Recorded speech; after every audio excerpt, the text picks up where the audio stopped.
Judge, do you want me at the podium? However you feel most comfortable, sir, but because we have your co-counsel appearing virtually, I would ask that you direct any argument into the microphone so that they might be able to hear it, sir.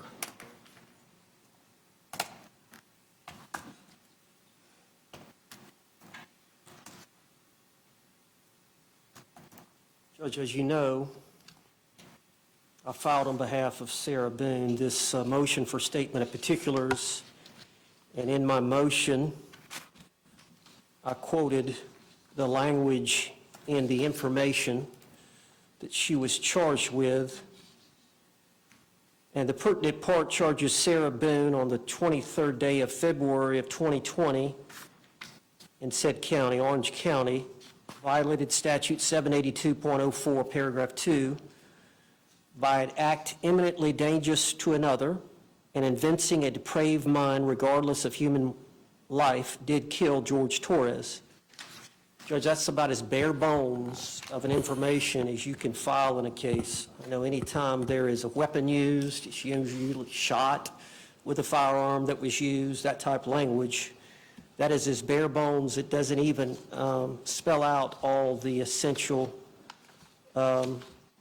language of the jury instruction, which I followed. To prove the crime of second-degree murder, the state must prove the following three elements beyond a reasonable doubt. 1, the victim is dead. 2, the death was caused by the criminal act of the defendant. Now, there is no language in the information that alleges what criminal act Sarah Boone committed that caused the death of the victim, Mr. Torres. This is a unique case, Judge. It does not involve a firearm, which I believe many of these cases do. I'm sure you're well aware, the state's well aware, the defense is well aware of the report, the videotapes in this case, and the overall general facts about the suitcase and Mr. Torres being in the suitcase asking to be let out by Ms. Boone. But the state, in their charging document, has failed to say exactly what it is that they believe is the criminal act that caused the death by Sarah Boone. Some information that the defense could receive from them so that we could properly prepare a defense for Ms. Boone. In count 3, the unlawful killing of the victim was an act eminently dangerous to another and demonstrating a depraved mind without regard for human life. It goes on to define an act as a series of related actions arising from or performed pursuant to a single design or purpose. We have no information, no particulars in the information that explains a series of related actions arising from and performed pursuant to a single design or purpose. None of that language is in the information that would let us know what it is they're claiming that she did or series of acts that she committed that constituted the cause of the death of Mr. Torres. The definition goes on to explain that an act is eminently dangerous to another or demonstrating a depraved mind if it is an act or series of acts that, 1, a person of ordinary judgment would know is reasonably certain to kill or do serious bodily injury to another. What is the act or series of acts that an ordinary person of ordinary judgment would know is reasonably certain to kill or do serious bodily injury? 2, is done with ill will, hatred, spite, or evil intent. What acts or actions by the defendant did they present or will they intend on presenting in the trial that would tend to indicate that she had ill will, hatred, spite, or evil intent towards Mr. Torres? And 3, is of such a nature that the act itself indicates an indifference to human life. Again, some explanation that give the defense, my understanding of the rule of criminal procedure, the defendant has a right to know the charges against them with specificity. Upon request, the state must provide specificity and clarification on the details of the alleged offense in order to minimize surprise at trial and ensure that the defendant's rights are protected. The rule requires that the information shall, in plain, concise, and definite written statement of the essential facts constituting the offense charged. In this case, based on the bare bones information that has been filed in this case, it fails to inform the defendant and the defense counsel of the particulars sufficiently to enable the defendant to prepare a defense. Thank you. Response.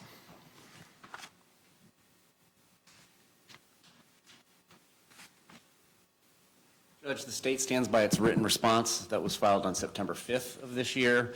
In addition to that authority that is cited therein, the state would also cite State versus Pajon, P-A-J-O-N, 374 Southern 2nd, 1070, Florida 3rd DCA, 1979, and Sutherland versus State, 305 Southern 3rd, 776, Florida 1st DCA, 2020.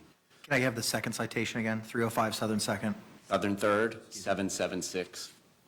And what all these authorities stand for, dating back to well before there were any discovery rules crafted in, I think, 1968, is the position that it's an extraordinary remedy to be given a statement of particulars in a case. The information in this case tracks the statute. That is what is required.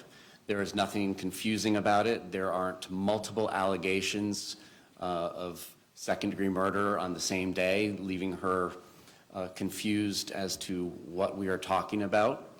There is no exposure to double jeopardy. There is no element of surprise. The state of Florida has provided discovery to the defendant in 2020. The state waived any opinion work product arguments that it had under Williams versus State in going ahead and providing the defendant exactly which exhibits we're going to enter in a trial, exactly which of the witnesses we've disclosed will be called at trial. And their motion does not set forth why it is specifically that they don't understand what she is accused of doing and how. In fact, opposing counsel cited the videotapes, the videos that were taken on her phone while the decedent was in the suitcase begging to be left out. And then what they didn't mention is what she said during these videotapes, which certainly would constitute the mens rea for second-degree murder. So it's our position that they have not stated why it is that a statement of particulars is necessary. It's an extraordinary remedy. They have all the discovery. Not only do they have all the discovery, they have the narrowed down list specifically as to what will be introduced, and they are clearly on notice of what constitutes the acts and the mens rea because they have mentioned those videos that were taken on her phone. So it's our position that this is not one of those extraordinary cases that necessitates a statement of particulars. There are cases where, for example, somebody commits multiple acts of battery against a victim, perhaps an hour apart, 2 hours apart, and comes back, and it's unclear as to what the state is talking about. If counts 1, 2, and 3 all say battery on X day, there are informations and indictments that span years that don't get statements of particulars articulated to the defense. In this case, the date is specific as to February 23rd, 2020. The metadata on the two videos that were taken from her phone are both from the 11 p.m. hour of February 23rd, 2020. Given all the discovery in the case and the amount of narrowing down that we've already done, there is no need for a statement of particulars in this case. Thank you. Thank you. Any response? My understanding of the law is the court has broad discretion on this issue about whether to require the state attorney's office to give more particulars about the offense. And this is somewhat of a unique case, and the state attorney just mentioned where there was prior incidences of violence or battery that occurred prior maybe to the death and whether or not that was relevant or admissible. That's the case we have here. Judge, I'm sure you're aware that Mr. Torres suffered from some blunt force trauma that was unrelated to the death. The medical examiner who did the autopsy took photographs and described that there was blunt force trauma on Mr. Torres's body that did not cause the death, that was unrelated to the cause of death. And that information has not been detailed, whether or not it's relevant to his death, whether or not they're going to try to tie that in to Mr. Torres' death. And if not, if we're relying on the medical examiner's explanation of the cause of death, which was asphyxiation, suffocation, then there's a question about whether that information is... But is there anything that's missing under the statute? I understand your reliance on the jury instructions, but what's your response to Mr. J's position that it tracks the language of the statute wholly and completely, which it seems to? Well, I have the rule for motion of particulars then. If that's the case, then in every case in the country, you just have to track the statute, and at no time a court would ever order a motion for statement of particulars. But the date's there, the time's there, where it happened is there, the underlying charge is there. I understand, missing? and I explained that this is not a shooting where death would occur fairly quickly after multiple shots, that this was an unusual death, asphyxiation over a period of time, which we don't even know whether it was the day before or the next day. There's questions about that.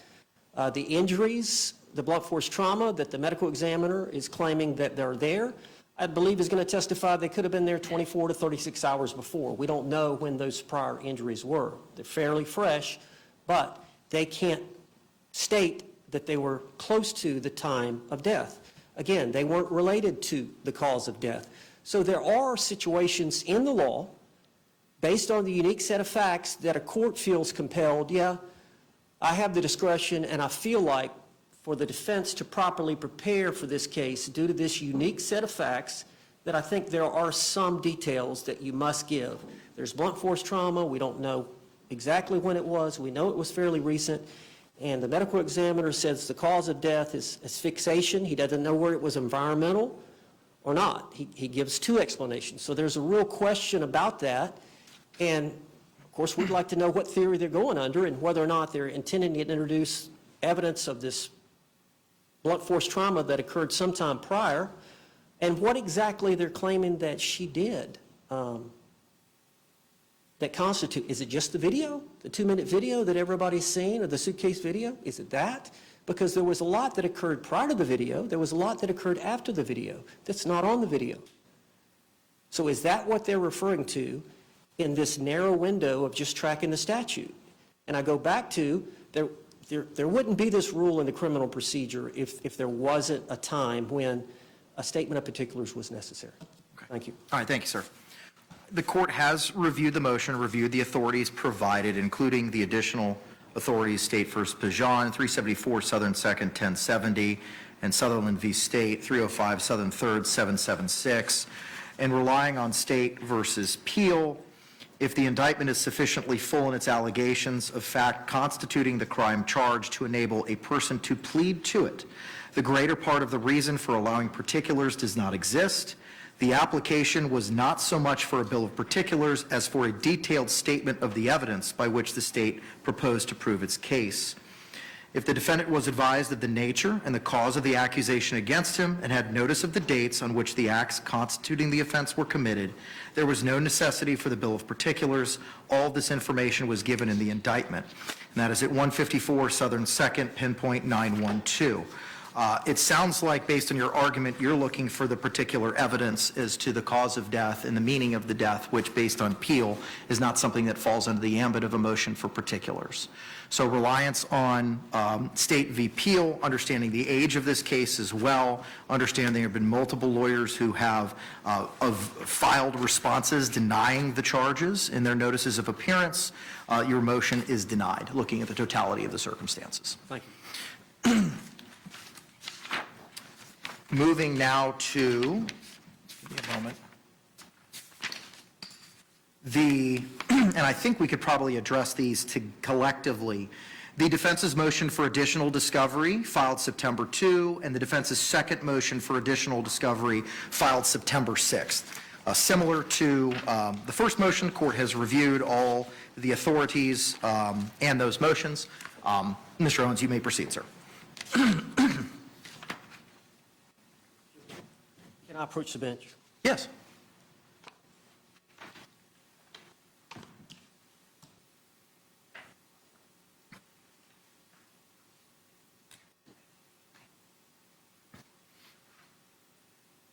Thank you, sir.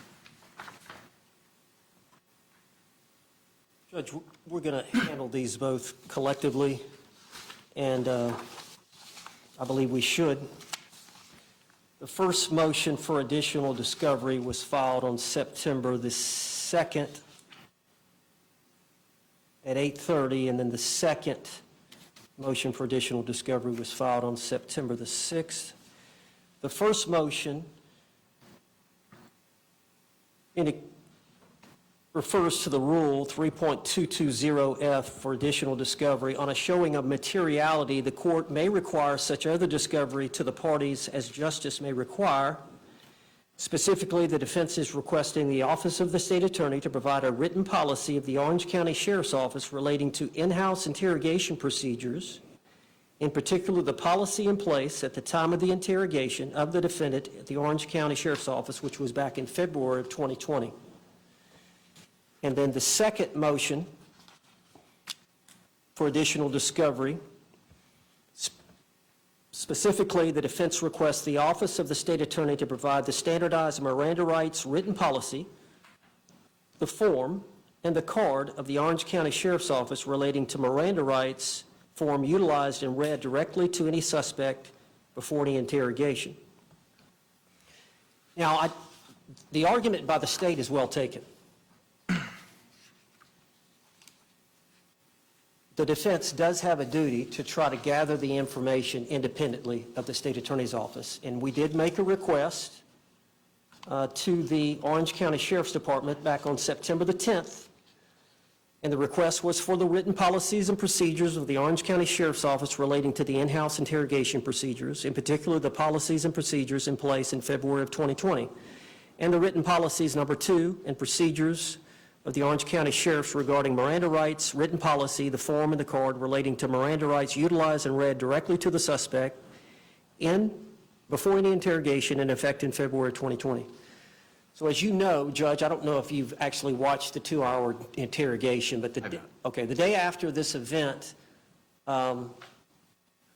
she was asked to come down to the Orange County Sheriff's Office under what my client believed was something other than an interrogation. When she got there, she was directed into a room, and I don't know, like you said, you haven't had a chance, but there are some serious issues about whether or not that was coerced, whether or not Miranda rights were fully read. I do not believe they were. I believe some of the statements that the lead detective said before she started the Miranda rights are coercive. She was in a room where she could not leave with 2 homicide detectives. One was wearing a firearm, and she acquiesced to authority based on an improper reading of Miranda. I wanted to file motions to that effect. We've got trial coming up October the 7th. I wanted to wait to get those policies. I wanted to wait to get the Miranda rights forms. The homicide detective actually reads it from a card. And I believe she read it incorrectly, and she left out the main question at the end. So the proper thing to do is to get that information and make sure it's verified before you file, in good faith, a motion to suppress her statements. Well, the state attorney has tremendous power. I've made this request, September the 10th. Now it's, the 19th. And I'm in line with other public records requests there at the Orange County Sheriff's Department as to when I get this information. The state attorney could have gotten it the very next day if they would have made that request. That's why I filed the specific motion for the additional evidence. Time was of the essence. The court denied my motion on September 3rd to continue the case. We've got about 18 or 19 days left for trial. I'm still waiting. I've still got to receive that information. I've got to file the motion. I've got to set it for a hearing. I've got to subpoena the 2 detectives, the 2 homicide detectives. We've got to have a hearing with 18, 19 days left. I'm still waiting on this information from the sheriff. I've made a good faith attempt. Time is ticking. The state could get that information to me tomorrow. Thank you. Response.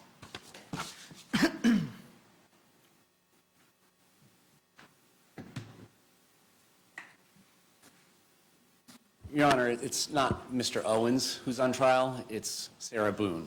Sarah Boone was interviewed by the Orange County Sheriff's Office on February 24th and 25th of 2020. Now, some 4 years and 7 months later, there's this exigency not created by us, created by them. It's the defendant who has not done this for 4 years and 7 months. Now, turning to the merits of this, they are asking for discovery from a third party. Any discovery request, whether it is of the state or of a third party, has to involve allegations that this information is reasonably calculated to lead to admissible evidence or be pertinent to some analysis in this case. They have not stated why in their motion, and the arguments in court today do not state why it's pertinent either. The case law does not say statements are inadmissible or only used for impeachment if the law enforcement officer violates policy. There's no case law that says statements are inadmissible or only used for impeachment purposes if they don't read from their Miranda card properly. What the case law states is statements are inadmissible if there are Miranda violations and only used for impeachment, or if statements are involuntary, basically through promises, then they can't be used for any reason. But nowhere in this analysis does it matter to any degree what a standard issued Miranda rights card looks like or what their policy is on interviewing. What they do have and what the defendant has had since February or April or whenever discovery went out in 2020 was a videotape of these interviews. There has been absolutely nothing stopping anybody from filing a motion to suppress if they believed under the case law relief could be granted under the law. And the law does not have any analysis regarding standardized issued Miranda cards or policies of law enforcement agencies. And I don't believe that's admissible at trial either. If they did not violate the Constitution of the state of Florida or the United States in compelling an involuntary statement or by violating the dictates of Miranda versus Arizona, then questions about whether they read from their right standard card or if they violated policy should not be admitted in trial because it does not help the jury understand whether or not an element of the crime has been proven. It's not a part of the lengthy jury instruction now that we give about defendants' statements. There's nothing in there about, well, did they violate their Miranda card? Did they violate their policy? So first of all, the state's position is they have not asserted the materiality needed to get discovery ordered by this court, which would be reasonably calculated to lead to admissible evidence or to lead to it being found inadmissible by the court. And then secondly, it's on them to conduct this discovery, and coming in and saying that I can snap my fingers or not snap my fingers and get it for them instantly isn't evidence either. So it's our position that their request should be denied, primarily because it's immaterial, and then secondarily because it's on them. She's been aware of these statements since February 24th and February 25th of 2020. Thank you. Thank you. Response to the materiality, please.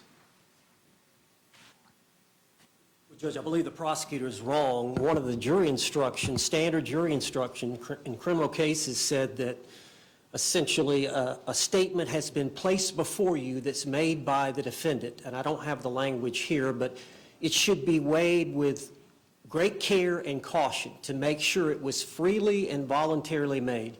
These are some, but not all of the circumstances that you should consider in deciding whether or not the statement that was made by the defendant was freely and voluntarily made. If you decide that it was not freely and voluntarily made, that evidence should not be considered by you in this cause. So even if we filed the motion, we got the information, the additional discovery that we need in good faith for me to file it, if we received the information, I typed up the motion, we had a hearing, the two detectives testified, and the court ruled that the statements were not suppressible, I could still bring those facts into the trial of how the mistakes that were made by this lead detective in the coercive statements that she made, as well as not giving the full Miranda rights form and getting a full consent from my client, That goes into evidence for the jury to decide whether or not to consider the statement at all. Thank you. So where's the violation of the Constitution then? Assuming you're correct, and assuming that the Miranda card, something was missing, what's the issue?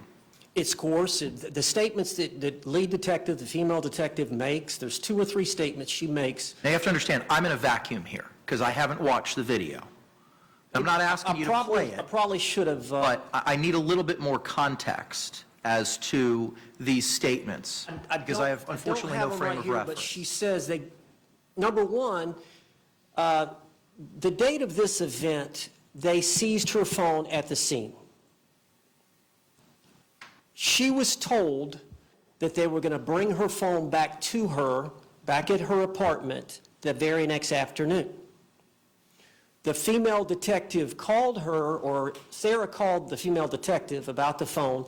The female detective said, "I'm pregnant, I'm not feeling well, I don't want to drive out there to give you your phone. Would you please come to the sheriff's department so that we can give you your phone?" Sarah Boone got there and saw that there was a desk or a place there to retrieve the items, and she saw the male detective and said, "Is this where I go to get the phone?" He said, "No, we got it back here in this room. Come back here in this room and we'll get it." When they walk back in there is when the video turns on, and now they're in the interrogation room.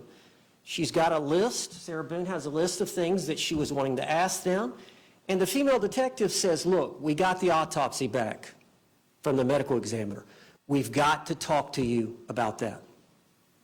2 times she said, "We must," or I don't think it's must, "we've got to talk to you."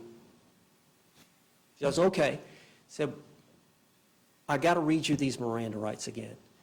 And Again, she had read them. There was a statement that Sarah Boone gave. Of course, she gave a general statement to the first deputy that responded to the scene. She was wearing a body cam, so that deputy had called the 2 homicide detectives, but it took them a while to get there. So she asked Sarah Boone what had happened, and Sarah explained that situation. After the detectives got there, they took a general statement from Sarah, but at some point they got into one of the squad cars.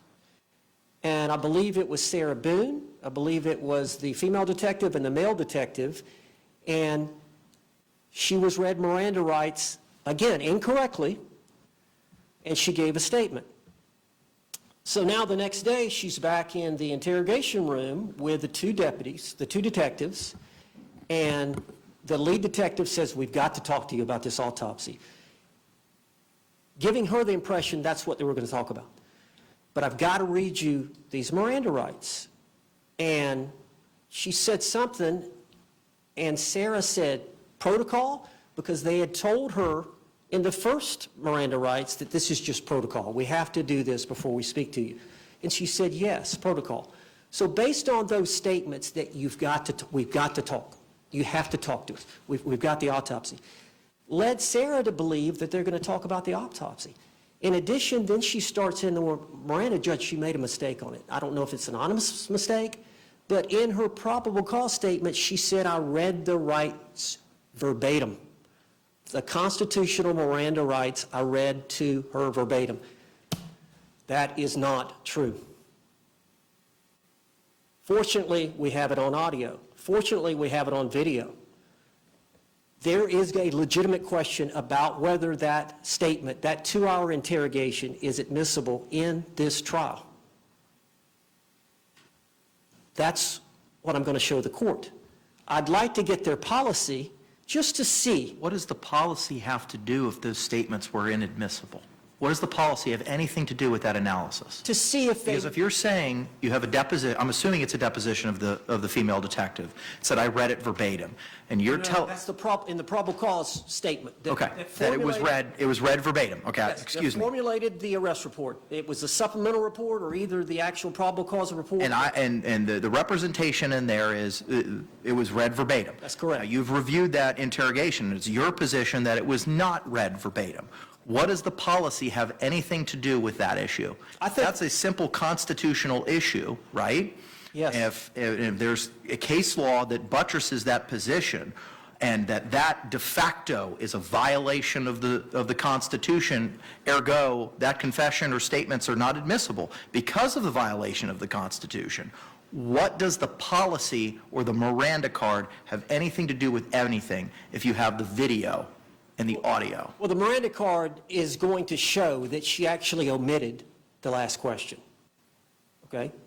So the Miranda card is there for a reason. I don't know if they have them in the interrogation room or every deputy or homicide detective is issued that card, but it's a small card. But I believe it's going to say on there that you've got to get the waiver. There's 2 questions at the end, which is, did you understand the rights that I've just read to you? And the next question, understanding these rights, do you agree to speak with us now? That question was not read. It was omitted. I don't know why. She's sitting there reading it, and Does the fact that that question was not read impact constitutionally under case law the admissibility of those statements? I believe so, along That doesn't with answer her my other 2 question. statements. Respectfully, that doesn't answer my question.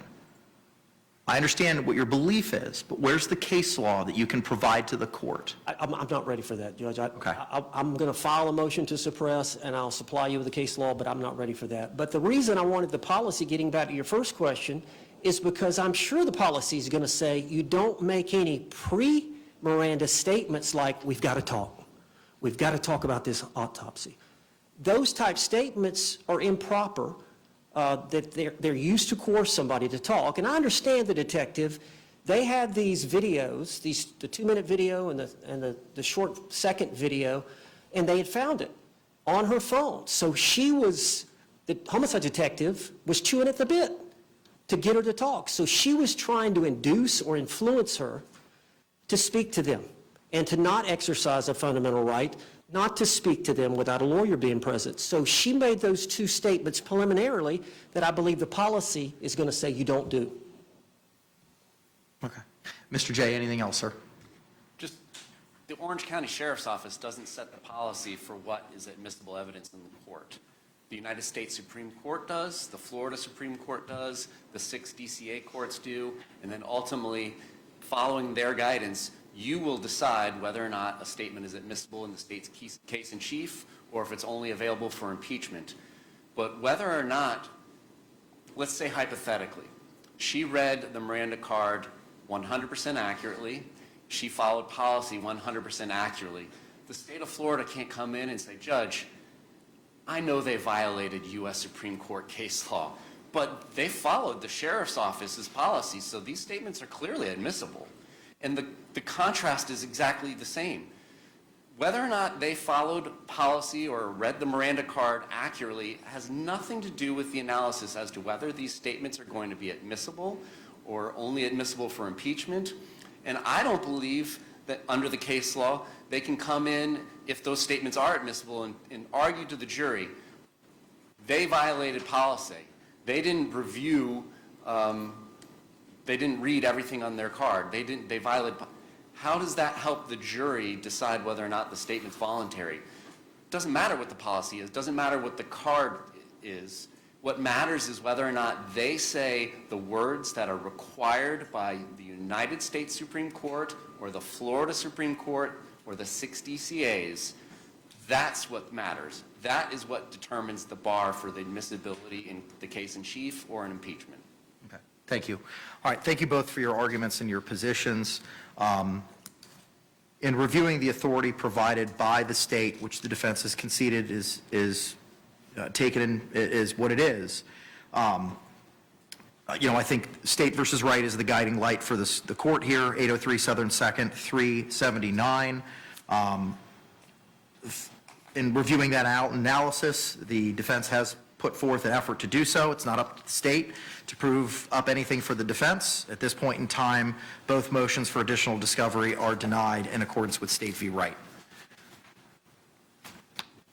Moving now to the defense's motion to appoint forensic psychologist, filed September 2, and defense's motion to appoint crime scene reconstructionist and death investigator, filed September 2. I did receive JACS's response in that my judicial assistant confirmed that they are not asking to participate in this hearing, and we did confirm that earlier this week. Similar to the other motions that we've heard today, I have reviewed them. Mr. Owens, you may proceed with anything else, sir. Judge, I have filed the amended motion for declaration of indigency and payment of due process cost. I did see that, sir. And then there are three motions. I don't know if you got the third one.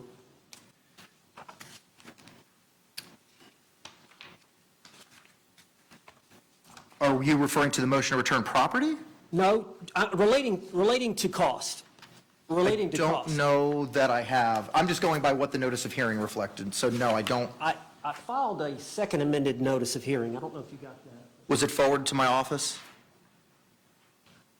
Because if it wasn't, I don't know. I'll that I have to got it ask yet. Margaret. I don't know. Okay. But I filed a second amended notice of hearing. Can I give Please. you my copy? And Mr. J, have you seen that, sir? State doesn't really have a dog in the fight with the expert appointments. Understood, thank you. Judge, what I had done Don't was see I a date had, on here, Counselor. When was this sent? The certificate of services contains no date.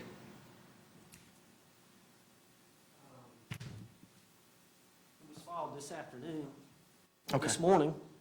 Okay.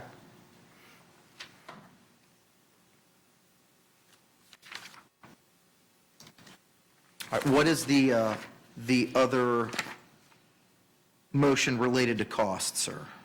Well, there's one for the appointment of the forensic psychologist, Dr. Julie Harper, and it's nunc-pro-tunc. I'd like it to be retroactive to when I actually had to hire them. As you know, I came on the case late, August, I believe, August the 30th. That's correct. And then I asked Dr. Harper to go down and see Sarah Boone. Dr. Harper lives in Okaloosa County, and she came down to Orange County, I believe, the Thursday after we had the hearing on September the 3rd. I believe that's when the court denied my motion to continue. And so, as you know, we had to file the notice of intent to rely on battered spouse syndrome within 30 days prior to trial, which would have been that Saturday, I believe. So she went down, Dr. Harper went down and saw Sarah again. As you know, Dr. Harper had seen her several times early on in the case, back in 2020, maybe 2021. And so she had the most knowledge of, I believe, any of the experts that have evaluated Sarah Boone over the course of these 4.5 years. She was the one expert that had seen her the most. I asked her to go down again in the hopes that the court would appoint her, and she agreed. That was, I think, on a Thursday. She called me that morning, Friday morning, and said, yes, I do believe that she suffered from battered spouse syndrome at the time of this offense. Based on that, I filed the motion. But so she jumped ahead and did some work prematurely before she had been appointed. So I'm asking for those costs for her to do the earlier work, that be considered, as well as Dr. Berkland. Dr. Michael Berkland is a crime scene reconstructionist and death investigator, and I'm asking for the court to consider paying for his fees as well as his transportation costs, as I have for Dr. Harper, again, to be retroactively to the time I asked him to begin work on the case. And then the last... When was that, you're asking nunc-pro-tunc to when on that? Also to the August 30th date of your notice of appearance? If possible, yes. That's when I officially got on the case. Now, as to the third motion for cost, I don't have a copy of that, unfortunately. Can I approach? Yes, please. Judge, I mentioned this expert, Dr. Michael Brannon, in that hearing that I think we had on September the 3rd. He's a clinical psychologist. If you'll recall, I'd mentioned him. He had served as an expert in the Marsha Thompson Palm Beach County case. I recall. And so, as you know, he serves a different role as a clinical psychologist. Dr. Harper is serving as a forensic psychologist. And Do you know what JACS's opinion with regard to the motion to appoint clinical psychologist because the email that you attach as Exhibit A to that appears to be Mr. Lake's email regarding the other two motions regarding Dr. Harper and Dr. Birkeland, and it doesn't address Dr. Brannon, and notably, JACS isn't here. I don't have an answer for that. Maybe we could table this. I think the state has, I'm assuming, no dog in this fight, similarly as they had with the other two. The only request in this area that the state is going to make of the court is to, under its discretion, under 3220, order these experts to produce written reports. We are on the eve of trial. I do not need one from Dr. Julie Harper. Her deposition is set October 1st. These two other people, I have absolutely no idea what they are going to say, and we would, I'll file a written motion and a proposed order and send it to opposing counsel. But that's what the state's request is going to be on the other two experts. Yeah, I don't know if I'm going to have an objection to a written report or not. I may, but I'd like to see what the motion says Sure. before And I make a I'm not- decision. But yes, Judge, we have scheduled Dr. Julie Harper's deposition at her office in Okaloosa County on Tuesday, October the 1st at 10:30 a.m. Eastern Standard Time. Is that in person or is that virtual? Central? Is that in person or is that virtual? I believe it. Okay. The state's flying in, and I'm going to be there, Judge. That's the county over from me, Santa Rosa County, so about an hour drive for me, so I'll be there in person. We're going to have probably Kevin Beck that's going to appear by Zoom. All right, so here's what we're going to do. JACS has provided their response, and their response was not appended to the motions that were filed because that was prior to the amended motion seeking indigence costs that you filed, Counselor, on behalf of Ms. Boone. I'm going to hand file with the court now the September 9th correspondence from JACS reflecting that that can be utilized in lieu of a formal response. I'm going to grant your motion to appoint a forensic psychologist dated September 2, 2024, non-protunct those costs to August 30, 2024. And with regard to the other motion,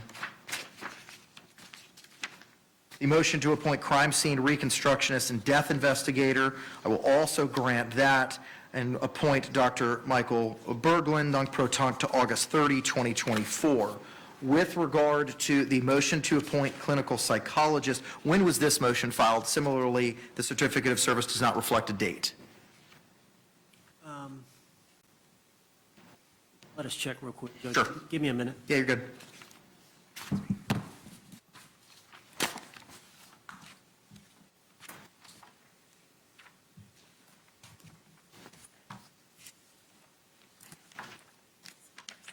Excuse me? No, Dr. Michael Brannon. It had to be filed.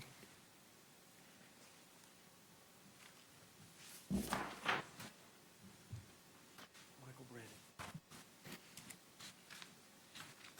While you're waiting on that, I do see on your second amended notice of hearing, you also requested the amended motion for declaration of indigency and payments of due process costs also be heard. When was that motion filed as well, Mr. Owens? It was filed just prior to filing these amended ones. Were the- It had to be filed prior to my motions for appointment of these experts. Give me a second.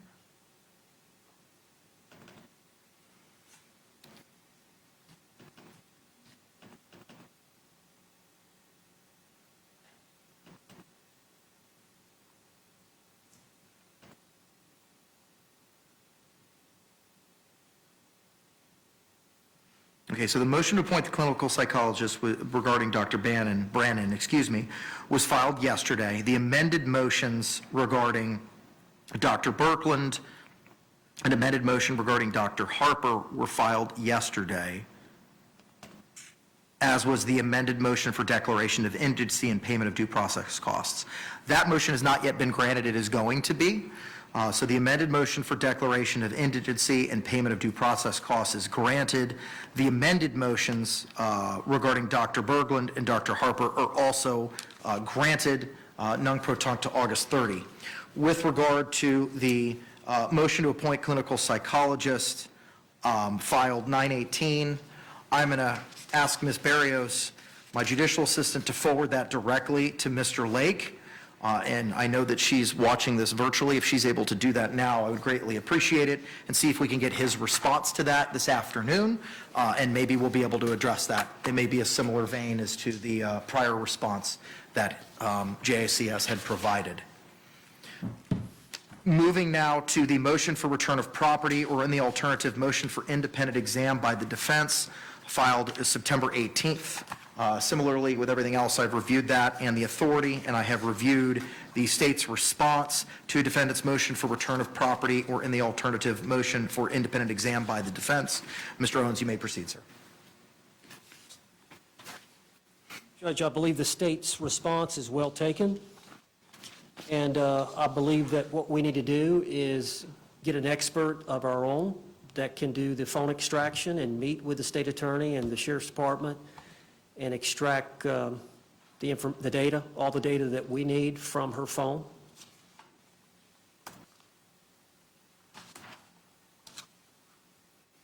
So we would submit that the property should not be, based on the authority the state attorney has cited, the property should not be returned to the defendant since trial is still pending. But in the alternative, we're asking for an independent exam by the defense. Response, if any? As the state has stated in open court while she was pro se, that is absolutely fine. And I've even suggested a name. Has the defense ever performed an evaluation of the phone? And the reason I ask is there were prior experts that were appointed in the realm of electronic evidence. Mr. Cacciatore may have the answer to that question. I don't, but I know that the state, as I stated in my response, we've never prevented anybody from doing that.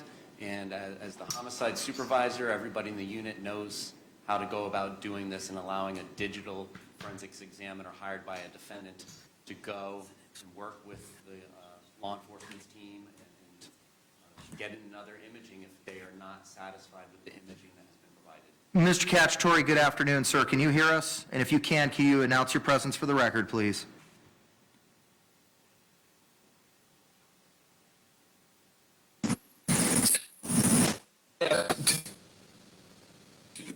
There has not previously been a forensic exam of that phone by a previous defense counsel.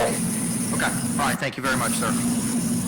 There was a John Sawicki that was appointed back in, not appointed, authorized back in 2020 as to electronic evidence.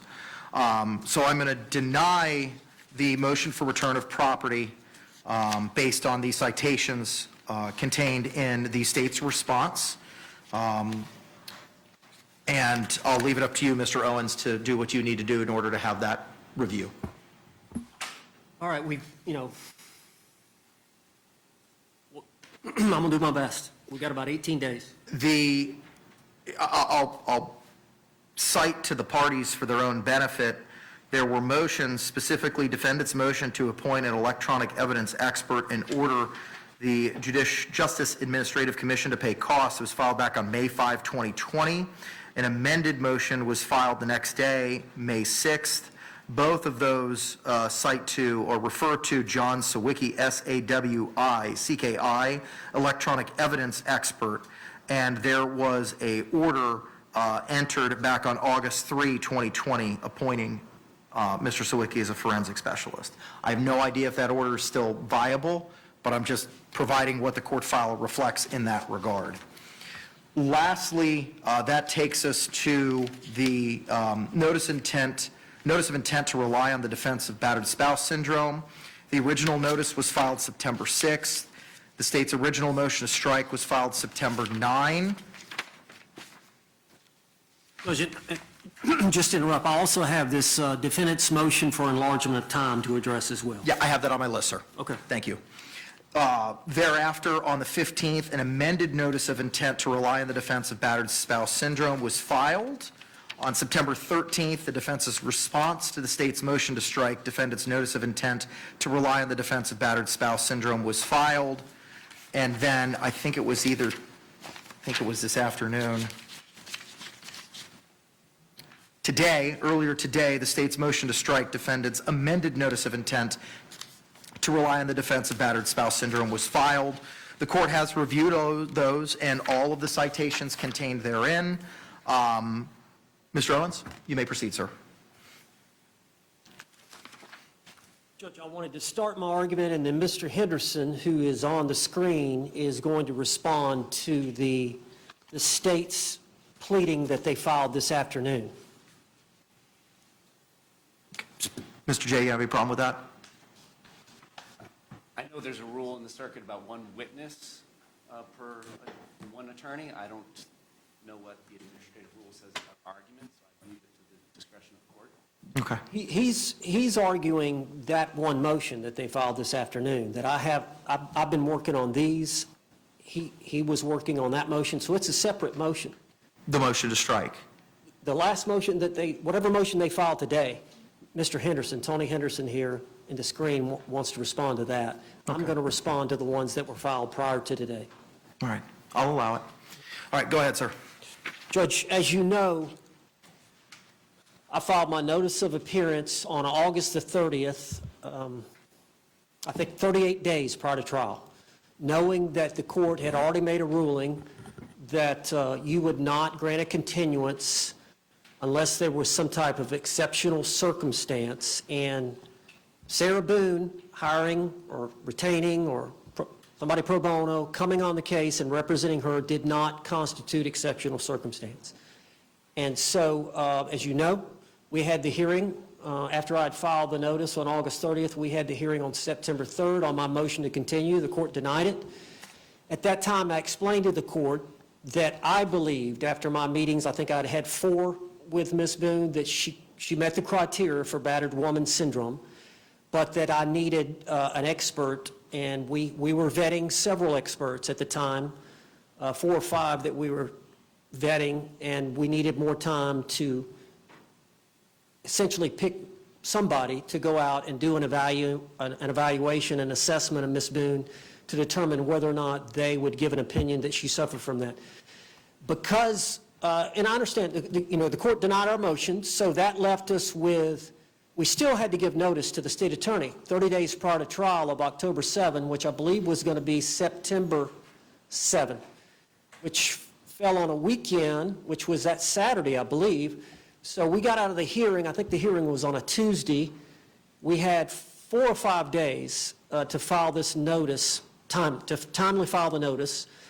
So looking at the file, I realized that Dr. Harper had the most time with Sarah Boone. Early on in the case, I think when Mr. Padilla was handling the case, she was appointed by the court to do an assessment and evaluation. And so I reached out to her, and she agreed to come down a couple of days after we had that hearing, and she met with and assessed Ms. Boone. I've retrieved all the notes, the prior notes, and then the notes from that meeting, and then on Friday I spoke with her, that Friday, which I believe was the date that I filed this notice, September the 6th. That Friday I spoke with her on the phone and immediately went down and filed the notice of intent to rely on the defense of battered spouse syndrome. We made allegations that Dr. Harper had formed the opinion that at the time of this offense that Sarah Boone was suffering from battered spouse syndrome.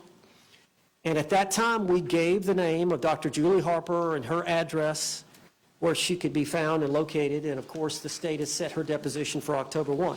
Now, the state has filed a motion to strike the notice of intent, alleging that we didn't give sufficient facts or evidence. But Judge, realized at the time, I was simply trying to get it filed because the last day was the next day, Saturday. And of course, I had just gotten discovery. Judge Creighton, we have not finished reviewing all the discovery in this case. I pretty much shut my law practice down to try to do it. I've gotten my staff, and we're trying diligently to go through all the discovery. At the same time, we realize that we've got to establish corroboration of the battered spouse syndrome from eyewitnesses, from medical records, from potentially neighbors, court records, her phone and the information on her phone. So we're diligently trying, number one, to review all the discovery, which still has not been done, at the same time trying to locate additional evidence that we could utilize in helping to establish the battered spouse syndrome. In addition, the state attorney yesterday filed a notice that they're amending their discovery, and all the jail phone calls, or I think they have the ability not only to call, but they have a tablet and they can text back and forth with third parties, that they have disclosed that they have, I guess, 4.5 years worth of communications between Sarah Boone and parties on the outside, and that some of that may be relevant to the case. And we were advised that when I got in town that I was to bring a CD, and I did this morning. I went to the state attorney's office and spoke with the secretary and explained to her that here's my CD, I'll wait. And I was willing to wait in the lobby to get this additional discovery when we have 19 days for trial. She told me that there was a lot, quite a bit of it, that she would try to get it to me after the hearing, or by the time of the hearing. I said, okay. I left the CD. I told her she had my number. She could text me. I was staying at the Hilton across the street from the courthouse. As soon as she had it, I wanted it as soon as possible. A short time later, they have started, I guess, going through that material, and now they're sending discovery through email. I assume instead of the CD, they're going to do it that way. But we are receiving it. But it's just the volume of discovery that we have to begin with, we haven't gone through. The evidence we're trying to gather to corroborate our defense, and then additional discovery that we were noticed about yesterday. I didn't have time. I knew this had to be filed. I had one more day. As soon as Dr. Harper told me on that Friday, I knew I had until Saturday. I filed it. The state knew. They've had it 4.5 years. They prosecuted the victim in this case, George Torres, at least 3 times. I think there's more like 4 or 5 times. But they opened up a file. They prosecuted him here in this county for battery in violating the conditions of bond relating to staying away from Sarah Boone, but battery on Sarah Boone. They, if anybody, was well aware that there was a potential problem with the habitual nature in which Mr. Torres beat on my client. In addition, my client expressed in the interrogation, which I know the court hasn't seen, please look at the videotape, please look at my phone, please look at the videotapes, please look at the photographs. I need my phone to show you. He comes at me. It was ignored. They've had all this evidence. They had to be on notice that this was a potential issue. And the reason being is all the lawyers that have been through this have appointed different forensic psychologists to assess her. The prosecutor that's not here today, that was here on September 3rd when I mentioned the problems that we were going to have, getting an expert this quickly to form an opinion, said, oh no, Judge, we're not prejudiced. We've already got an expert. We intend to rebut any said opinion by an expert that she suffers from battered spouse. We're ready to go. We've got our expert. Such that they said, we don't even need a continuance. If, in fact, he finds somebody and they file something, a notice of intent to rely on battered woman syndrome, within the time limits, we're ready to go. We don't need to continue it. We'll have our expert. And as you know, they're requesting that their expert now be allowed to go to the Orange County Jail and assess Ms. Boone, which they have every right to do, since we have filed this notice. But they indicated they would not be prejudiced. They indicated they were on notice. They didn't think it was going to happen 4.5 years, but it did. They knew all the prior abuse that Sarah Boone suffered at the hands of Mr. Torres. I did the best I could, Judge. I filed it. I felt like I had to have an expert. I explained in general terms that she was psychologically and physically abused by Mr. Torres repeatedly over a period of time that led to this event. They filed their objections, which we believe is misplaced. The court, as you know, by that rule, let me find it.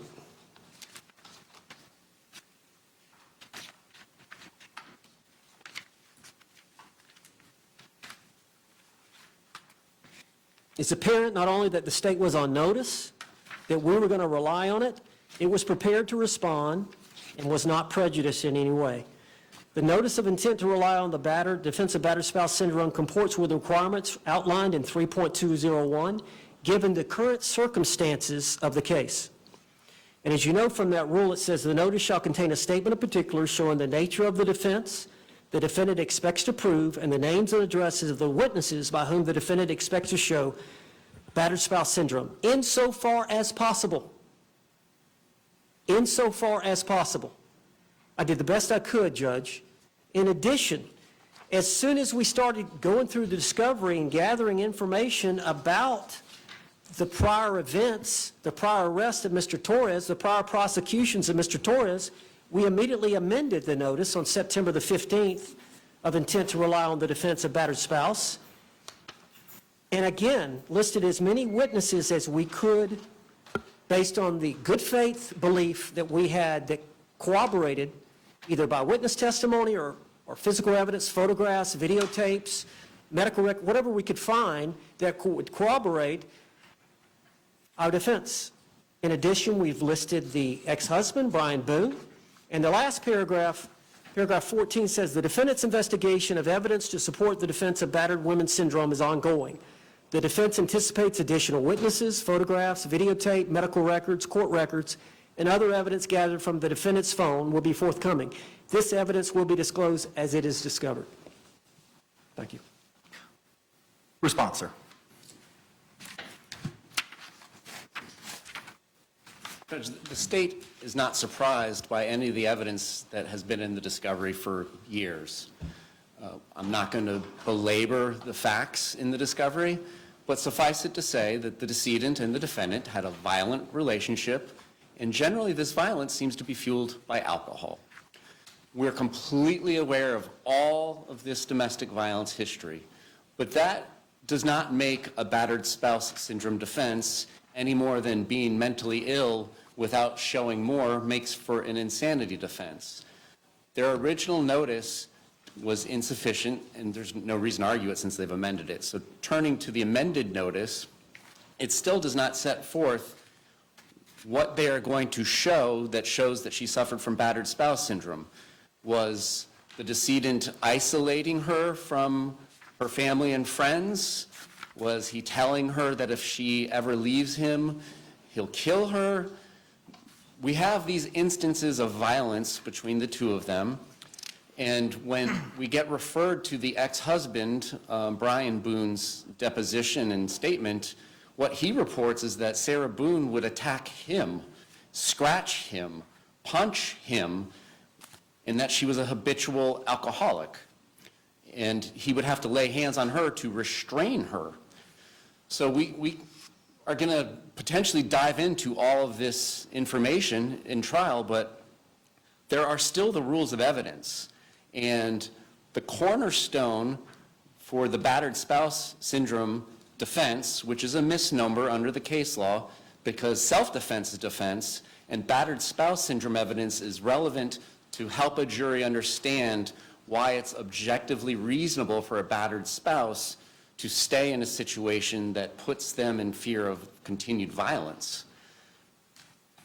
The state, and wherein our confusion lies, is nowhere in any of the witnesses or any of the discovery that they have listed, exhibits that they don't even have been listed, medical records and so on and so forth.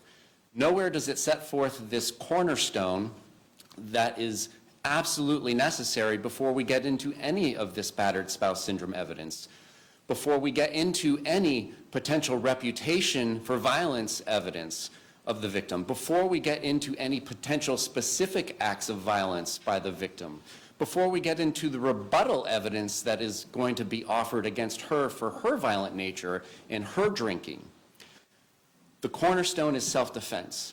Her statement to the police is not one of self-defense. It is one of accident. She repeatedly says there was no violence that day. So that is where the state's position is, that their notice is deficient. It only sets forth that there has been violence between the two of them, and it's apparently exclusively alcohol-related. But it doesn't go on to say this violence has caused her to suffer from the syndrome, and here's why. She was afraid to go meet with her family. She was afraid to leave. She was any of the things that make up what is actually battered spouse syndrome. And moreover, it doesn't set forth the self-defense claim, which is the cornerstone of this. None of this comes in without a claim of self-defense. And so that's in part why we filed our motion in limine with that response, is the court can and should not allow any mention of battered spouse syndrome come in until self-defense has been established at trial. And as far as I can tell, the only person that can set forth a self-defense claim, since it was just her and the decedent in the apartment that night, is her. So she'll need to testify, and then she'll be impeached unless there's a ruling that the statements that she made to the Orange County Sheriff's Office are not only a violation of Miranda, but are involuntary and unavailable for impeachment use. That's what we're hoping to avoid, because we can't unring the bell during trial. If they put on all this testimony and evidence about battered spouse syndrome and about the past violence, and then we introduce evidence about her past violence against him and against Mr. Boone, it's hard to unring that bell. And even though King versus State, a 2000, I forget which year, 19 case allows the state to point out the things that are promised in a defendant's opening statement but then don't come to fruition, that doesn't unring the bell. So that's what we're asking for. We're asking for sufficient notice. The statement of particulars that is required by the rule, where is it setting forth there's a self-defense claim, and then there is going to be this shown beyond just the past violence between the two of them? Thank you. Judge, they're scheduled to take the deposition of Dr. Harper October 1, so they're going to know fairly quickly what her opinion is. What's your response to Wagner? We're going to talk about Wagner, Judge, and I want to talk about that in a minute, but he's bleeding the argument into state's motion to strike the defendant's amended notice, and I would like for Mr. Henderson to respond to what he said about that. But Judge. Because I agree, there's two different issues here. The first issue is the sufficiency of the notice, and whether the notice is sufficient under the rule. The second issue from the court's perspective, is it applicable? And that's the hang-up that I'm having. That's not to be decided today. That's not Wagner, whether it's an accident or whether it's battered spouse and there was self-defense, that's not to be addressed today or not to be decided today. That's going to be based on the testimony from Ms. Boone about what was going on. But I'd like Mr. Henderson, if you don't, But that's not what Wagner stands for. Wagner didn't allow, Wagner struck after multiple amendments, and the court, and we can take judicial notice of it if you want to, the court has pulled the file from the trial court in Wagner and has looked at the notices that were filed in that case for the battered spouse defense. Judge, ultimately, the female defendant in that case claimed that the firearm discharged accidentally. Correct. And the court ruled, hey, you can't have it both ways. It can't be an accident and at the same time be intentional that you committed as self-defense because you're a battered spouse. Right. So how is battered, even It's taking- premature for them to be arguing the question of intent. But that's not what Wagner says. What Wagner specifically, What specifically? says, although the trial court found the third legally sufficient, the court granted the state's motion to strike the notice and precluded appellant from presenting the battered spouse syndrome evidence at trial. And the DCA says that the evidence underlying in that case was all accident. Specifically, the located. Battered spouse syndrome as admissible where the defendant claims accident rather than self-defense. We're not claiming accident. Well, then what are you claiming?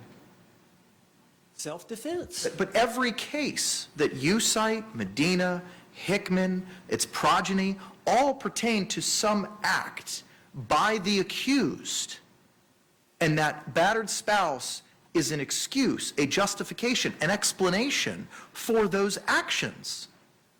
How is your purported defense applicable legally? That's the reason we asked for the statement of particulars, Judge, so we could find out exactly what they were claiming that she did, what overt act or what omission. The overt act, was it zipping him into the suitcase? Was that the overt act that caused the death? But all of the battered spouse syndrome cases talk about a defensive issue. Not meaning defense, your side of the ledger issue. I mean an action in defense. Wagner fired the gun. It was accidental. Hickman fired a gun. There was an act that was done by the victim or by the defendant in those cases. And battered spouse was used as an explanation for why it is that they did. How is that applicable to the case at bar? I assume they're going to say she overtly zipped him up in the suitcase. I assume they're going to say he was asking to be let out of the suitcase, and she refused. She failed in a duty to act. Later on, she went upstairs and fell asleep.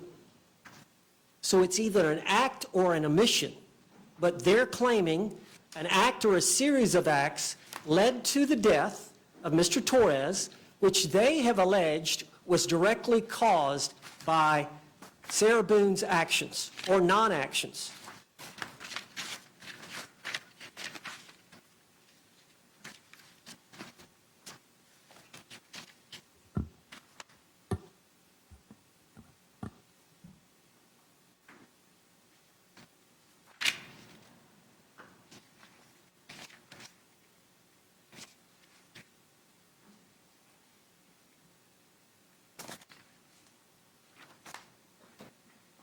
Hickman, the defendant, stabbed the victim to death. And the justification was battered spouse. In Terry, which you provided to the court, Terry v. State, 467 Southern 2nd, 761, it was firearm. What's the Mechanism? What is it? They're the only ones that can answer that, Judge. That's why we asked for the statement I of don't particulars. understand that circular logic. And the reason I don't is because it's your defense. Okay. I'm assuming that they're claiming that she zipped him up in the suitcase against his will, would not let him out of the suitcase, and therefore he suffocated. So the act of zipping him up and then the non-action of not letting him out when he asked to be let out constituted the offense of second-degree murder. That's the only explanation that we can come up with based on the report, based on the evidence we have. But Judge, you remember Marsha Thompson, the Palm Beach County case? But there was a firearm. There was a firearm. She discharged a firearm. Remember Dr. Brannon said, on the issue of imminent threat, it is in the mind of the battered spouse But woman. right there's the words, imminent threat. That's correct. There was a threat. Now, I don't know all the cases, I don't know the facts and circumstances of that West Palm Beach case. I don't. I know snippets that you provided to me, but I haven't read any opinions on it. I don't know where it is on the DCA or appellate perspective, and trial court findings are not binding on another trial court. I mean, the case law is very, very clear on that. Judge, the state doesn't know what happened the 2 minutes prior, or the minutes leading up to, the time leading up to the 2-minute video. The state doesn't know what happened after the 2-minute video. Only Sarah Boone can testify to that. That's for her to testify to. Florida, the appellant has not cited, nor is our research located, any Florida case holding that evidence of battered spouse syndrome is admissible where the defendant claims accident rather than self-defense. Who claims accident? Are you claiming self-defense? Yes. Well, that's the first time that I've heard that. Judge, I just mentioned it a while ago. The word self-defense never came out of your mouth. Judge. Words that you believe that the state's position is, what you believe that they're going to try to establish, that we don't know what happened before and after that video. The word self-defense have never been uttered this afternoon. Judge, for the record, we're claiming self-defense. We're utilizing the battered spouse syndrome in conjunction with that defense. Okay. All right. Not accident, as they want to allege. Okay. Does your compatriot want to provide response further? Okay. Mr. Henderson, good afternoon, sir. Can you hear us? If you can hear me, sir, you need to unmute yourself. Can you hear me now, Judge? I can, but I have some concerns because I'm getting reverb from you.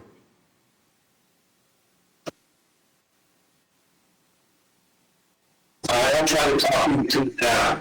Are you able to hear me better? I am, but it's my that we're hearing back again through your microphone.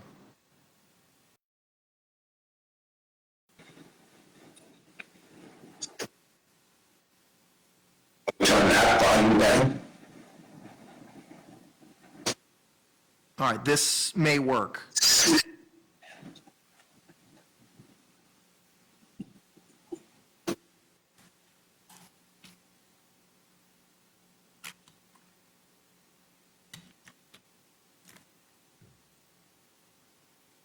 Mr. Henderson, we'll give this a shot, sir. You can go ahead. Yes, Judge. Can you hear me now? I can, sir. Is that better? Yes, sir, it is. Yes. Yes, Judge. I'd like to respond. And first, where I want to start is here. But just the self-defense, justifiable use of deadly force, justifiable use of non-deadly force. Those are defenses that do not require a notice at all. A defendant doesn't have to come in before trial and say that I am relying on self-defense. The standard is that it's in the standard jury instructions, and before you can give that jury instruction, you have to have, and the cases are pretty clear, an indication or evidence. It's just a scintilla of evidence, is what the cases say, to get the instruction. There's no notice requirement in self-defense at all. Now, battered wife syndrome is not a defense in and of itself. There's no such thing as a defense there. It is a part of a jury instruction, and the part of the jury instruction of what it explains is when you get to the point when you're starting to talk about imminent danger, and that because of this syndrome, they would perceive an imminent danger different than someone else.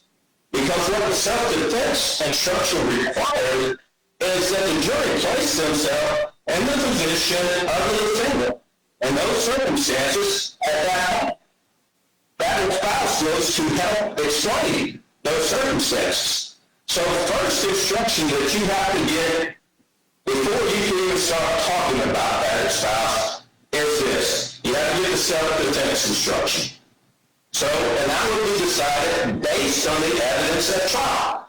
The defendant doesn't have to come in and say, I am claiming self-defense, this is self-defense. There's no rule or circumstance to that extent. But there has to be testimony of self-defense. Now, once there's testimony of the self-defense part of it, then the court can give that instruction. If they find it sufficient, the testimony can give that instruction as to self-defense. Where battered spouse comes in and it goes into a series, you have to have self-defense or some type of evidence of abuse before you can get into the battered spouse. And this is how it should work. There could be the testimony of Ms. Boone. There could be testimony that's actually actually in the notice from officers who responded to calls and actually observed physical injuries on Ms. Boone. There could be testimony from others, neighbors, or other people who observed injuries or certain things to Ms. Boone. But once you get to the point where you significantly or sufficiently apply that there is a battery or domestic violence situation that is ongoing, then, and not before that point, can the expert come in and testify? So the stopgaps on this that are built into our system. First, there has to be some accountability or some evidence of self-defense. Secondly, there has to be some evidence that will support the expert's testimony to become relevant at that time. Once the expert's testimony becomes relevant, then the expert can testify about these are the symptoms that I observed, this is what I watched, this is where it came from, this was interviews, this was reviewing other type of data and other types of things and preparing their expert opinion. So after that point, Judge, when you get to that point, then it doesn't become a judicial act at that point in time. What it becomes a jury question. And it is up to the jury to decide. And what it does, and it doesn't say that battered spouse is a defense. What it will talk about in the jury instruction is this is something in the back and willing vote. Under these circumstances, if you find it credible, that you can consider. And that's what it does. So we at the beginning, when we start talking about motions to strike, because if I think the case was Wagner, there wasn't any testimony there. Wagner's testimony was accident and that head. And I really put it. No one refuted the ruling of Wagner. That was the testimony. In this case, we do not have testimony. What we have is to say in this case, saying the discovery in this case go good. But that's not solved. These rulings have to be made better on the testimony of physical report, either testimony itself, physical evidence. Mr. Henderson, we're having a difficult time understanding you, sir. I'm sorry, Judge. Is that better? Maybe. Madam Court Reporter and I were having a little bit of difficulty hearing you at the end. You seem to be projecting away from where your microphone is. Okay. Judge, my name's talking to me, but my name is hearing better. Can you hear me better now? Madam Court Reporter. We will do our best, sir. Keep going. Yeah. So, to bring it in for a landing, Judge, is simply this. And to the court, here's the evidence that permitted at trial. The court cannot make certain decisions. The court can't make a decision if justify the use of non-deadly or justify the use of deadly force is appropriate to give and to the evidence at trial. At that point in time, the court has to make a decision if, after evidence, if the expert's testimony is even relevant. So if there isn't any testimony to prove the relevancy or to show the relevancy of the expert's testimony, then that expert can't come up and talk about battered spouse. Now, if you don't get the expert to talk about battered spouse and render an expert opinion, battered spouse is out the window. So then you're just on self-defense at that time. But that argument and that decision can only be made after the evidence is put in at trial. And that's all I have, Judge. Thank you. Mr. J, any response? It sounds like we're largely on the same page. The one point that I would strongly disagree with is that this evidence of battered spouse syndrome is relevant to the subjective belief of the victim or the defendant. That is not what evidence is used for. It's used to help a jury understand what an objectively reasonable person would do in those circumstances. And there's more cases that I have not cited because I know that would be raised today, but they kicked out PTSD testimony just last year, I believe it's in Okendo, because it was going to the subjective beliefs of the defendant rather than helping the jury understand why an objectively reasonable person in a battered spouse syndrome would stay. With that notwithstanding, it appears we're on the same page, that the jury should not be hearing anything about battered spouse until the predicates are laid. And from the state's position, to help us prepare for trial, pleading should be sufficient. And it's still our position that the pleading was insufficient. The state is well aware of the past violence between the two of them, with her being the aggressor and the decedent being the aggressor. There's evidence of that all throughout the discovery. But what isn't present anywhere in the discovery, and what left the state at a lapse in understanding this defense in particular, was, did this violence cause her to suffer from battered spouse syndrome? And what is this evidence going to be? Was he isolating her? Was he keeping her away from family and friends? Was he psychologically breaking her down? Was he doing any of these things that are a component of the battered spouse syndrome? Because all we have is her statements, which are almost 100 pages long, to the sheriff's office, where she repeatedly says that night that nobody laid hands on one another. It was a great night. We were hanging out, drinking wine, doing puzzles, painting, dancing with the dog, and then like everybody else, we were playing hide and seek, and he got into the suitcase, and I accidentally went to sleep. And then she's shown her video. But her statements are all that it's an accident and that there was never any claim of violence that day between the two of them. So that's wherein the state's confusion lies.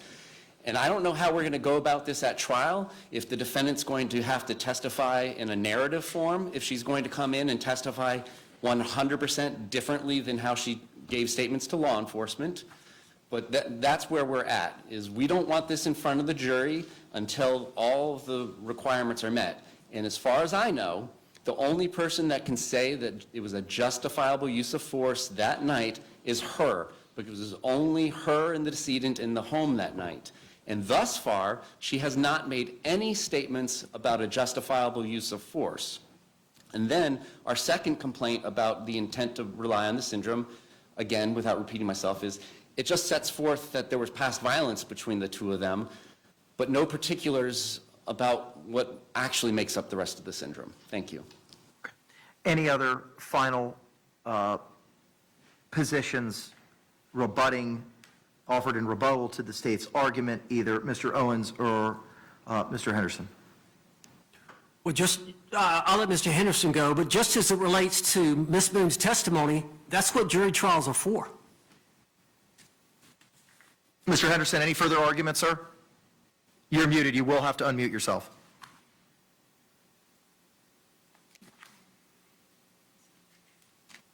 Mr. Henderson, you're still muted, sir.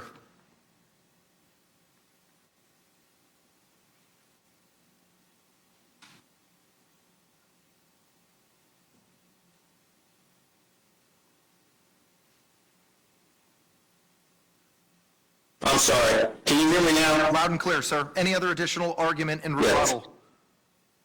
Yes, Judge. The state is going to have the opportunity to depose the expert, Ms. Harper, who can tie those things together. That's why we have experts who know about these things and who have the knowledge, who can tie these things together and tell why she's of the opinion that she was suffering from battered spouse at that time. The notice is simply to require to let them know that we're seeking this avenue, and here are the witnesses that we're using to seek the avenue. We don't have to list a specific number of witnesses. It's just the ones that we intend to use. And as Mr. Owens has told you, this is an ongoing process, and we'll probably be adding more. But that's all I have. Thank you. All right. Thank you very much. The court is going to take the issue under advisement and provide a written order. I'll endeavor to do that by the end of the week. Last is the defendant's motion for enlargement of time filed September 17th. Mr. Jay, have you had the opportunity to review that? Yes, Your Honor. Okay, all right. Any problems with proceeding with that this afternoon?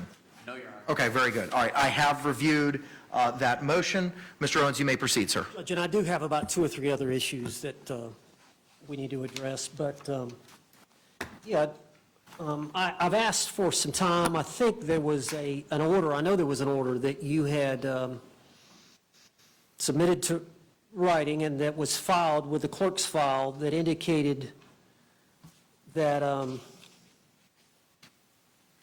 you wanted some things from the defense and from the state by certain dates, and I think that's a typo in paragraph 3. I said August 17, that should be September 17 on paragraph 3, Judge, of my defendant's motion for enlargement of time. It says September 5 on paragraph 3. Are you looking at my defendant's motion for enlargement of time? Yes, sir. Paragraph 3 says Dr. Julie Harper met with defendant Sarah Boone on Thursday, September 5, 2024. Am I looking at the wrong thing? I'm sorry, I was looking at the wrong one. If you look at the second page. Yes, sir. Paragraph 7. Yes. That should be September 17. Yeah, got it. Okay. I mean, obviously, the court's order, the August 5 order speaks for itself. Judge, and as you know, we came in late. Dr. Harper formed an opinion that week. We filed a notice of intent to rely on battered spouse. It's ongoing. That's all I can say. We're working, we're doing everything we can to uncover evidence consistent with our defense. The problem is it's 4.5 years ago, and the apartment complex in Winter Park has changed hands. So we're trying to run down the employees, we're trying to run down the other tenants of the place, we're trying to run down medical records. That office manager is critical. We've taken her deposition, but we can't find her. Brandon, I think it's Moats, the neighbor that lived right next door to Miss Boone and Mr. Torres, and they shared a wall, is a critical witness in the case. We're trying to locate him. As you know, 4.5 years, people move, so we need more time, is my point. We're doing everything we can. We're working diligently. Billy Lane, the investigator, is working diligently to try to gather the information I'm asking him to gather. Coupled with the fact that we've got this phone that we're going to be extracting, I'm in hopes of in a few days.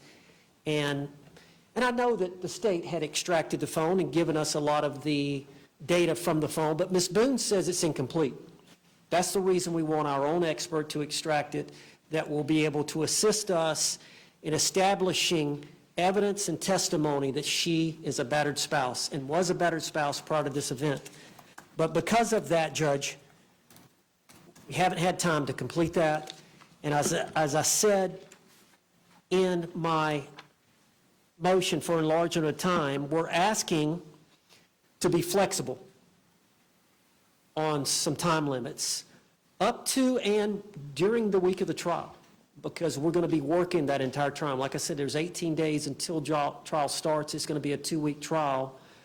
I don't know when some of this information is going to come, but I assume every other day we'll probably be amending the discovery, the reciprocal discovery, and amending the notice of intent to rely on insanity or rely on battered spouse if we find other evidence that corroborates that. So we're just asking the court, and I know there's a rule that specifically, this rule 3.050, that allows for this request. Thank you. Thank you very much. State, any response? Certainly, the state is not going to be okay with them conducting their investigation once jeopardy has been attached. That is completely unfair to the state. This is the defendant's trial, not Mr. Owens' trial. She has been on notice of these charges since February 25th of 2020. She has gone through countless attorneys here who did not pursue this battered spouse syndrome defense, even though they had consulted with Dr. Harper back in 2020. And I believe the crux of that issue is going to revolve around her having to testify in the form of a narrative given her prior statements. So the state opposes any enlargement in time. The defendant has been on notice and has had centuries probably of legal expertise at her disposal for the last 4 years. And there may come a point in time where the state has to request a continuance prior to trial, but if this enlargement is granted. But certainly, once jeopardy is attached, that's not the time to be doing discovery. She's had 4 years to do this. 4.5. Thank you. Any other final arguments, Mr. Owens? No, sir. Okay. I'm just rereading the rule. Give me a moment.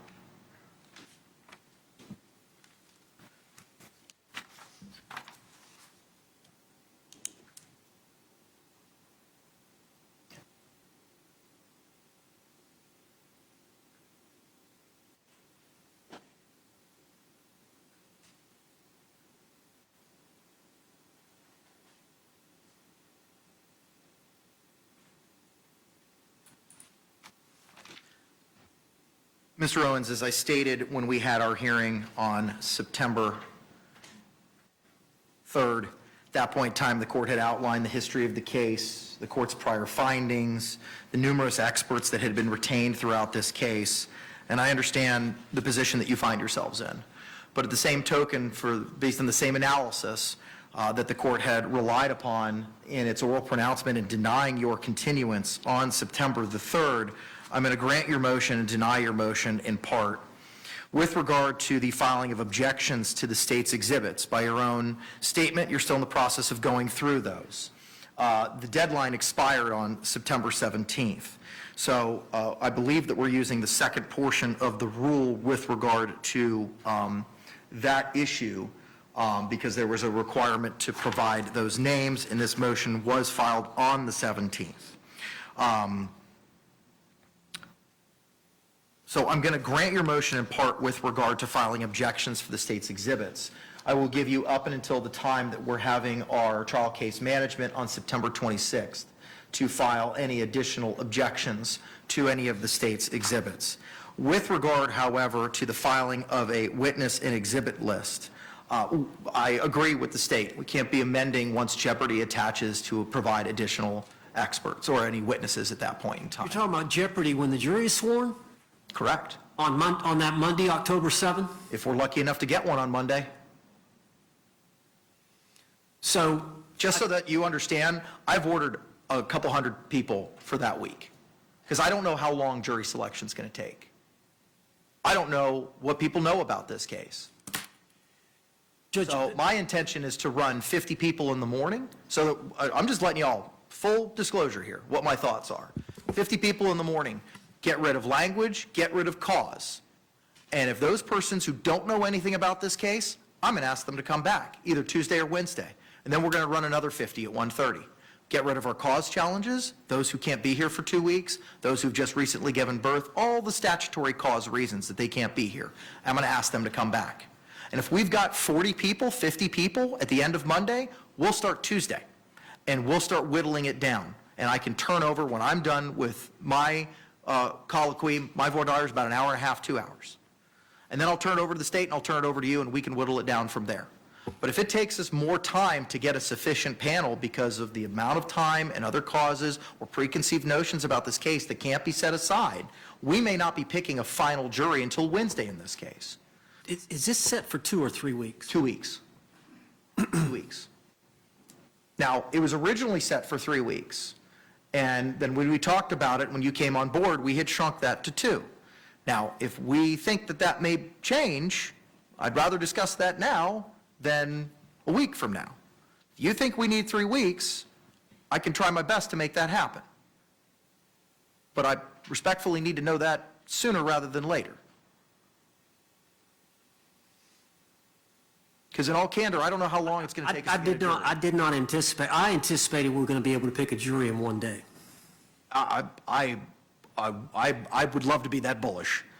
I hope we can. I'd love to be able to. I'm just telling you what I've been working with jury services, that I've got 50 people teed up for 9 a.m., I got 50 people teed up for 1:30, and that will continue throughout the week. It's easier for me to say, we don't need you, go home, you don't need to show up for jury service, than it is, I need bodies, and we don't have them. Now, if we're able to get a jury in one day, fabulous. But if we can't, I have that backup. I believe if we pick the jury in one day, we could try the case in 2 weeks. But if it's going to take a little bit longer, and again, we don't know from now until October 7th what other evidence or what other witnesses we're going to uncover. So in the abundance of caution, I'm going to ask the court, if possible, to set 3 weeks. I don't think it's going to take 3 weeks, but I don't know how long jury selection is going to be. I don't know what additional evidence we're going to uncover, additional witnesses from now until October 7th. So to be on the safe side, I would ask for 3. Okay, all right. I'll see what I can do there, and I'll have Anita report back to both of you. Judge, and the main reason, I think all these other lawyers, they didn't have an expert that had tendered that opinion about her spouse. So we started on this path on that Friday when Dr. Harper called me and I filed the notice of intent to seek corroborative evidence, corroborative witnesses that she was battered. So that didn't really start until that day, which was September 6th. And that's why, and again, this was an event that occurred 4.5 years ago, trying to locate witnesses, it's just taking time. I understand about the jury being sworn and we shouldn't be allowed to ask additional witnesses to come in. So I agree with the state on that, I agree with the court, but I would ask up until the time we pick the jury that we be allowed to amend reciprocal discovery and amend our notice of intent to add additional witnesses and additional evidence. Mr. J, any other further positions, sir? There just may come a point in time, Judge, if you don't set a deadline, that the state has to ask for a continuance. The deadline is going to be for objections to the state's evidence, providing of a witness and exhibit list for the defense at trial case management next week, September 26th at 9 a.m., in addition to all the reasons that the court placed on the record on September 3rd during the motion to continue. My JA has advised that Mr. Lake has appeared virtually with regard to the motion to appoint clinical psychologist. Mr. Lake, can you hear me? Yes, I can, Your Honor. Can I get your appearance for the record, please? Yes, Christian Lake on behalf of the Justice Administrative Commission. All right, thank you, sir. Earlier today, before your participation, I know that Mr. Owens had provided you certain cost motions regarding the forensic psychologist, Dr. Harper, and the crime scene investigator, Dr. Birkland. You had advised as the JACS's positions on those motions. Your email has been filed in the court file. Subsequent to that, a motion to appoint clinical psychologist regarding Dr. Michael Brannon was filed. That was just filed yesterday. I know my judicial assistant sent you a copy of it. Have you had the opportunity to review that motion? And if so, what is JACS's position? Your Honor, just briefly, we did review the motion. Although we're not contesting it beyond objecting, we do object to any rate in excess of the rates established by law, but we acknowledge for this type of expert that it would not be uncommon to approve a rate of $200 an hour. It's if that does exceed the rates established for this circuit. Mr. Lake, I hate to interrupt you, sir. Madam Court Reporter's having a difficult time hearing you. If you could start over and slow down just a smidge for us, we would greatly appreciate it. Not a problem, Your Honor. We did review the motion to appoint the expert. Just to give the court some background, because I went back and looked through our files. So far, the defense has incurred, this is prior to Mr. Owens' involvement, but so far the defense had previously incurred $7,500 for one mental health expert, and that's the same mental health expert that's being, not this expert, but was the other expert being requested, was requested by the defense in the other two motions. The defense also incurred $1,800 for a mental health expert that was hired by Ms. Cashman. That was, let me just get the right name, I don't want to say the wrong name, but she was paid $1,800. She was retained in relation to the issue that was before the court today, the battered spouse syndrome. And now the defense is requesting a third mental health, but also at the rate of $200 an hour. Based on the nature of the case, Your Honor, we have no real, other than objecting to the rate because it does exceed the rate for the circuit, we don't have any other concerns about the appointment of the expert. It would be the third mental health expert appointed to assist the defense, but that really, I mean, ultimately that's your call whether to allow the defense to incur costs for a third mental health expert. The motion reflects the rate is $200 per hour. Is that in excess of the JACS rate? Your Honor, in excess of the rates for the circuit, those were the rates that were adopted back by the old Immigrant Services Committee back in 2007. We essentially generally don't ask for a hearing unless the rate is over $200 an hour. So we generally, again, we acknowledge that is, you know, that the rates generally range for mental health experts range between $150 to $200 an hour. So we don't particularly object to them. As far as what the rates were at that time, they are posted on our website, and I'm pulling them up right now because for the Ninth Circuit, the rates for medical doctors and psychologists are $160 an hour for out-of-court services and $178 an hour for in-court services. State anything further? Nothing on this. Okay, all right. The court is going to grant the motion to appoint Dr. Brannon. I know that the state advised that this is not going to be nunc pro tunc, because I've received nothing from you, Mr. Owens, that he's done any work yet. That's correct. Okay, so this will be effective as of today, the 17th of February. September? Yeah, is that not what I just said? I'm sorry if I said a different date. I will take it under advisement the issues pertaining to the battered spouse syndrome and provide a written order. You had advised there were some other issues that you wanted to bring up, sir.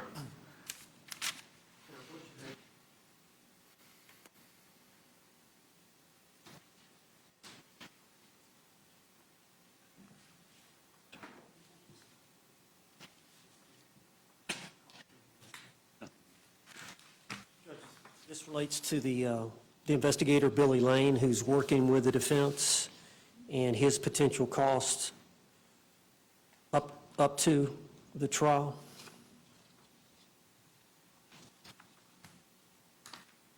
Are these being hand-filed now? Mr. Lane handed them to me right before we came in, so I'm going to have to scan these in and file them. Okay. I wanted the court to be aware. If you want to address it at the September 26th case management conference, we can do it then. Let's do that. Just do me a favor if you could, sir. Once they're filed, just forward them to Ms. Barrios. Okay. So that I've got hard copies of them. All right, I'll do I'll that. give these back to you, sir. Judge, the other thing was, of course, we've got trial coming up quickly, and generally, when in a courtroom, I do opening statement, I maybe have some demonstrative aids, but I walk around, and I understand here that we've got to be in front of a microphone. Is there any way we can set up, maybe the defense can set up a system where we can wear a mic so that we can walk to some degree? I will have to check with court admin. All right. And then the other thing is, we would like Sarah to wear street clothes. So do I need to So, file something? Get in touch with the public defender's office. When Ms. Boone was representing herself, I had coordinated and communicated with the public defender's office multiple times in an attempt to obtain clothing. Before you came on board, Mr. Owens, Barry Click, BARRIECLICK, had provided the total amount of clothing that they had that would fit Ms. Boone, including shirts, pants, slacks, skirts. And that was the time where she would be allowed free rein and was going to have the shock device on her lower leg. I would ask that you can email Ms. Click. You can find her information on the Florida Bar webpage, and ask her if the public defender would assist you in provided clothing. They were going to while Ms. Boone was representing herself, and I imagine that offer would still be extended. Judge, and I anticipate 2 more pretrial hearings. One is the case management conference, and 2, if I file the motion to suppress the statement made during the interrogation, we would probably have to set a separate date. Can she wear street clothes at those 2 hearings? If you could get it to her. Okay. So that's something you have to work with corrections. I don't know that they're going to let you do that. Now, when it comes time to trial, she would like for us to have some makeup for her and somebody to fix her hair in a way that's presentable to the jury that she would like to be presented. Do I need to file a motion on that, or? I think you're going to have to. Okay. I believe that's all I have, Judge. Okay, all right. Anything else, State, we need to address? No, Your Honor. All right, anything else, Mr. Owens, or from your co-counsel? No, Judge. Okay, I will see you all on September 26th at 9 o'clock in the morning, and I will endeavor to get you a ruling on the battered spouse issue as soon as practical, hopefully by tomorrow. Thank you, Judge. All right, thank you all very much. We're off the record.